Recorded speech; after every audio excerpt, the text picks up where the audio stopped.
हर 10 साल बाद नया पे कमीशन लागू किया जाता है। आखिरी बार साल 2014 में 7वां वेतन आयोग का गठन किया गया था। इसकी सिफारिशें साल 2016 में शुरू हुई थी। 7वां वेतन आयोग आने से कर्मचारियों के वेतन में बढ़ोतरी हुई। वर्तमान में सरकारी कर्मचारियों को 7वें वेतन आयोग का लाभ मिल रहा है। अब कर्मचारी 8वें वेतन आयोग की मांग कर रहे हैं, लेकिन 8वां वेतन आयोग 8th पे कमीशन लागू होगा, इसको लेकर अभी तक कोई आधिकारिक जानकारी सामने नहीं आई है। इस बारे में केंद्रीय वित्त राज्य मंत्री पंकज चौधरी ने सोमवार को संसद को बताया कि केंद्र सरकार के पास अपने कर्मचारियों के लिए 8वां केंद्रीय वेतन आयोग गठित करने का कोई प्रस्ताव नहीं है। लोकसभा में एक सवाल के में वित्त राज्य मंत्री ने कहा कि 1 जनवरी 2026 से लागू किए जाने को लेकर 8वां वेतन आयोग 8th पे कमीशन लाने का कोई प्रस्ताव नहीं है। केंद्रीय वित्त राज्य मंत्री पंकज चौधरी ने हाल ही में एक प्रश्न के लिखित उत्तर में यह स्पष्ट किया कि 8वें केंद्रीय वेतन आयोग के गठन का कोई प्रस्ताव सरकार के पास विचाराधीन नहीं है। यह सवाल पूछा गया था कि क्या सरकार केंद्र सरकार के कर्मचारियों और पेंशन भोगियों के वेतन, भत्ते और पेंशन की समीक्षा के लिए 8वें वेतन आयोग का गठन करने पर विचार कर रही है। चौधरी ने बताया कि इस समय ऐसे किसी प्रस्ताव पर विचार नहीं किया जा रहा है।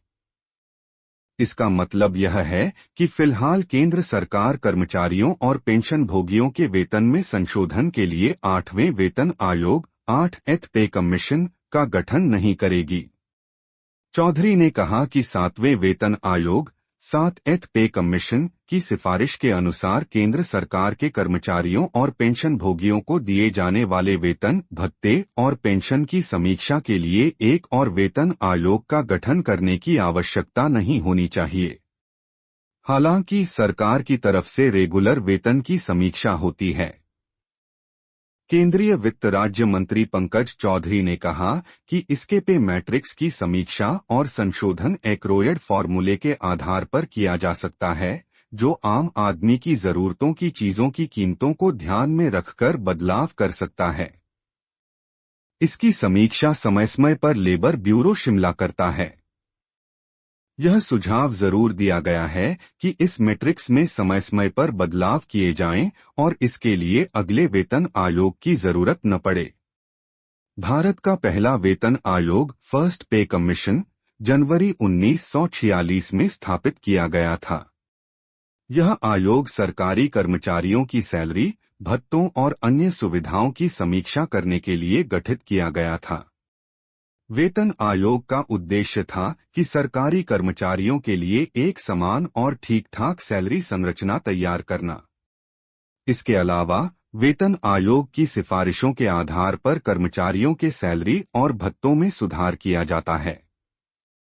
वेतन आयोग का संवैधानिक ढांचा वित्त मंत्रालय के व्यय विभाग के अंतर्गत आता है, जो सरकारी खर्चों और कर्मचारियों के वेतन से संबंधित मामलों का संचालन करता है। इस आयोग के गठन के बाद से भारत में समय समय पर वेतन आयोग का गठन किया गया है, ताकि सरकारी कर्मचारियों गवर्नमेंट एम्प्लॉयीज न्यूज को उनके कार्य के अनुसार उचित वेतन और भत्ते मिल सकें।